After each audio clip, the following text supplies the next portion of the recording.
Nearly every school pupil in the UK complains about getting too much homework, but sometimes it's too little that gets people up in arms. Well, the head teacher of one secondary school in Essex has been suspended after parents complained about her no homework policy. But does she have a point? Well, I'm joined now by former teacher Richard Riddell and mum of two, Sally Jones. So I'm going to turn to you first. Richard, do you agree with this decision to ban homework? I think what we're about to see is probably more and more schools that start to scrap homework. I think the focus really should be on how students learn and how they build the softer skills around resilience and motivation. Well, Sally, you've got two children. Bonkers. I think the whole idea of banning homework is absolutely mad. Study after study has found that, particularly for senior school pupils, that homework is vital just to help them consolidate what they've learned through the day, and they do much better. They actually achieve far more, particularly in senior schools, with proper homework. I don't mean silly or too much homework. My own kids had plenty of homework, and one of them was not that good at maths and really got chased up like anything and made to do a little bit of extra homework, just enough to keep them interested, and went on to get a really good grade, which astounded everybody. And I think the problem is it discriminates against the children from the poorest, least educated homes, because those are the ones who are not getting the chance, they're not getting the input from parents. They need that extra bit of consolidation when they go home at night.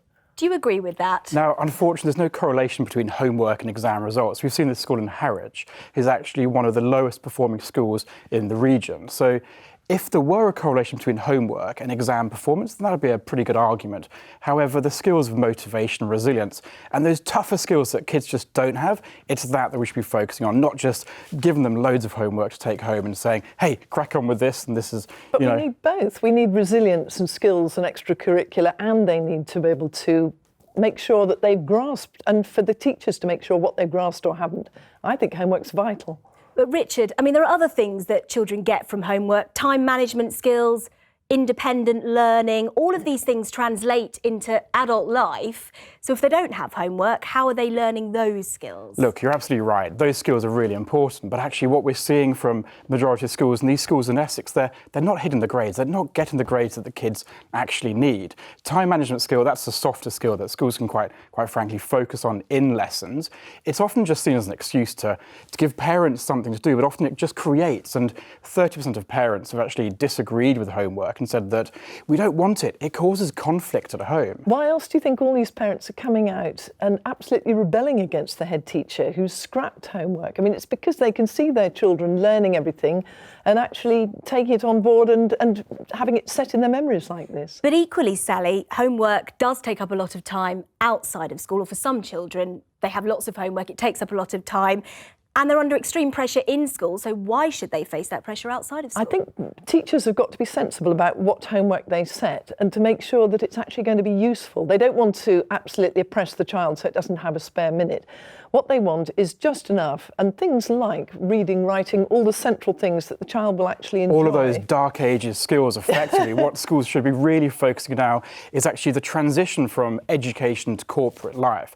I've transitioned myself. I was a former teacher, and now I've got the ability to teach corporates how they can actually train the millennials who are now coming into the workforce. But they're still going to have to know how to read and do maths. I mean, those are skills which they won't lose, however. And ultimately, that's what they should be focusing on in school, and then building up those stronger skills to make sure that they're ready, willing, and able to go into the workforce. These are baseline skills. They need these to start with before they can think. I mean, they won't even get into a corporate job if they haven't got moderate exam. But how do teachers gauge how well children are learning if they don't set homework? Assessment via homework is not the only way of seeing the progress of a student.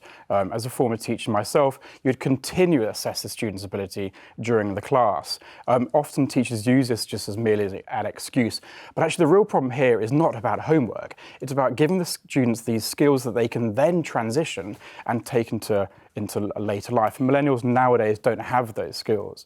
Well, Richard and Sally, unfortunately, we're going to have to leave it there, but thank you for Thank you very much. Thank you.